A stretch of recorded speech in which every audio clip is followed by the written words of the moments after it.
جو نوجوان نماز سے بالکل دور ہے، کیا طریقہ ہے نماز کے قریب لانے کا؟ ان کو کیا ایسی چیزیں ان کو باتیں بتائی جائیں یا کیا کیا جائے کہ نماز پڑھنا شروع کر دیں؟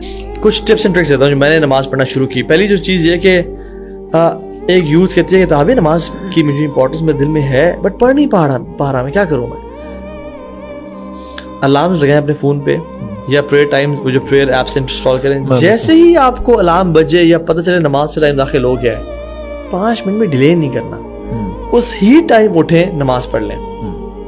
شیطان یہ کبھی نہیں کہتا کہ وہ تو بڑے ورسٹ مسلمان تھے کہتا ہے کہ نماز نہ پڑھ.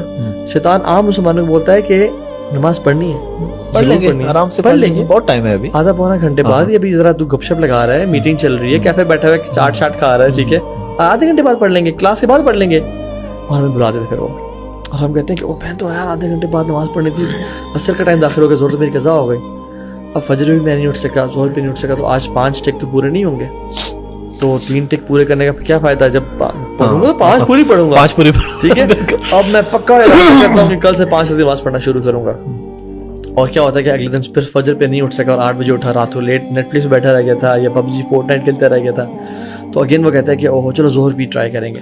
شیطان ہمیشہ ڈیلیئنگ, اس کو بولتے ہیں ڈیلیئنگ ٹیکٹکس یوز کرتا ہے. تو اسی ٹائم نماز پڑھیں, پہلی چیز. دوسری چیز, اپنی کمپنی وہ لوگ رکھے جو نمازی ہیں, یہ سب سے امپورٹنٹ سب سے امپورٹنٹ چیز. بالکل, آپ کا دل نہیں بھی چاہ رہا نا, وہ آپ کو پش کرے گا یار اٹھ نماز پڑھ. 5 بیٹھے ہیں, اگر 4 پڑھنے جا رہے ہیں آپ کو پڑھنی پڑے گی. ایگزیکٹلی ایسا ہی ہے.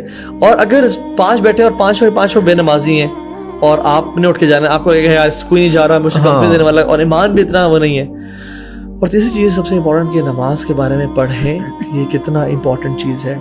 سب سے پہلا جو حدیث میں آتا ہے کہ جو حساب لیا جائے گا نماز کا لیا جائے گا. ایک شخص اللہ کے نبی کے پاس آیا اور کہا السلام علیکم رسول اللہ, نماز پڑھ کے آیا. آپ نے کہا وعلیکم السلام ورحمۃ اللہ وبرکاتہ, ارجع فصلی فانک لم تصلی, جو دوبارہ نماز پڑھو, تم نے نماز نہیں پڑھی.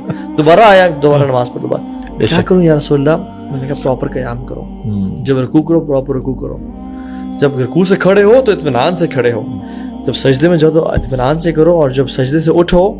ہم جو چوری کرتے ہیں نماز, جو بدترین چور ہے وہ کون ہے؟ جو رکوع سے اٹھتا ہے پورا نہیں اٹھا اور سیدھا دھڑل سجدے میں چلا گیا, یا مرغے کی طرح ٹھوکریں ماری. تو میں سمجھتا ہوں کہ یعنی نماز کا اتنا سینسٹیو میٹر ہے, جس کی نماز کمپلیٹ ہو گئی اس کے باقی اعمال بھی انشاءاللہ اللہ پار کر دے گا. تو اپنی نماز کو بہترین بنائیں.